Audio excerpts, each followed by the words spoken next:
Madam President. What we are seeing unfold in Tigray is a terrible humanitarian crisis. The numbers are staggering. 4.5 million persons are in need of humanitarian assistance. 10,000 are at severe risk of starvation.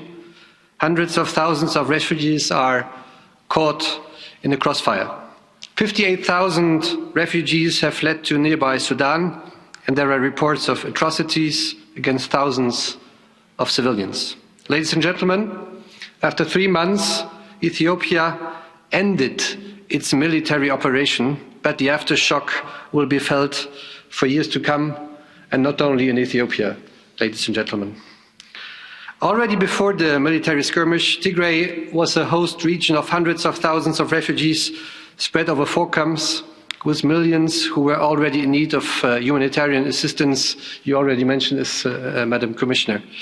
And this conflict has only exacerbated the situation.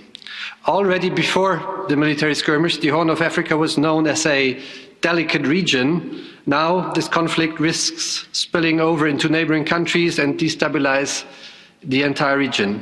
The exact numbers of those in humanitarian need remains difficult to predict, because promises to restore communications have not been fully met.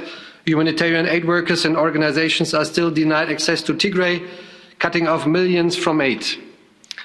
Unverified reports of atrocities and impunity are rampant, and there are conflict reports of foreign interference by Eritrean troops. Action is needed immediately. Now that millions more require humanitarian assistance, the international community and the federal government must urgently find a peaceful end to this conflict and step up their commitment to the responsibility to protect the most vulnerable. The signing of the Memorandum of Understanding with the United Nations by Prime Minister Abiy was an important first step, but however, key humanitarian aid organizations are still being barred from entering the region, especially in areas on conflict. And I reiterate what you just said, Madam Commissioner, they have to access those people in order to help directly and not only through Ethiopian authorities. It's exactly in these regions that humanitarian aid is needed the most. The federal government must now stick to its commitments. First, accelerate creating unconditional and unhindered access for humanitarian aid workers.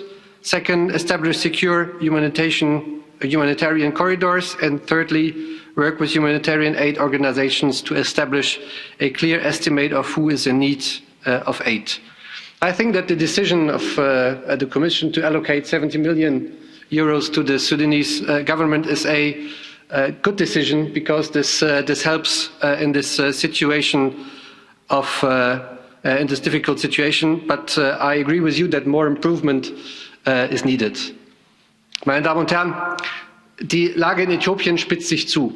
Und ich glaube, dass jetzt der Zeitpunkt gekommen ist, dass wir die äthiopische Regierung aufrufen, dass wir den Hilfsorganisationen direkten Zugang in der Region geben. Denn, meine Damen und Herren, die Menschen dort in der Region können nicht alleine von der äthiopischen Regierung unterstützt werden, sondern sie brauchen die internationale Hilfe, die Hilfe der Gemeinschaft. Und ich bin stolz darauf, dass die Europäische Union hier nicht nur eine starke Sprache verwendet, sondern an dieser Stelle auch Geld in die Hand nimmt, um zu helfen.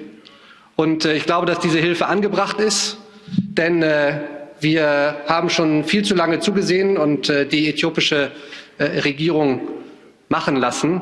Es ist jetzt Zeit, nicht länger nur zuzusehen, sondern eine klare Sprache im Dialog anzuschlagen und dafür zu sorgen, dass die humanitäre Krise sich nicht weiter ausbreitet, sondern eingedämmt werden kann. Vielen Dank.